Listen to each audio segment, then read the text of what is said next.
Bathroom থেকে বের হয়ে ভুলও একটি কাজ করবেন না, তাহলে ঘরের মধ্যে বরকত থাকবে না, অসুখ বিসুখ বালা মুসিবত কখনোই বাসা থেকে কাটবে না।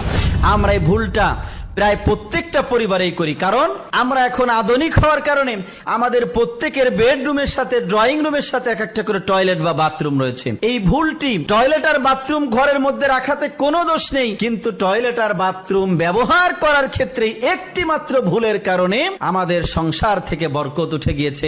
আপনাদেরকে বলবো, বাথরুমের ব্যবহার করার ক্ষেত্রে এই ভুলটি আপনি কখনোই করবেন না। যদি করেন তাহলে আপনার পরিবারের মধ্যে বরকত থাকবে না, আর পরিবারের কেউ কখনো সুস্থ জীবন যাপন করতে পারবে না। সেই ভুলটি হচ্ছে, আমরা বাথরুমে যখন যাই, বাথরুম থেকে বের হওয়ার পরে করি, তা হচ্ছে বাথরুমের দরজাটা ওপেন করে রাখি। বাথরুমের দরজা কখনো বাথরুম শেষে ওপেন করে রাখবেন না, বাথরুমের দরজাটা লক করে দিবেন। মেডিকেল সায়েন্স বলছে বাথরুমের মধ্যে প্রচুর পরিমাণে ব্যাকটেরিয়া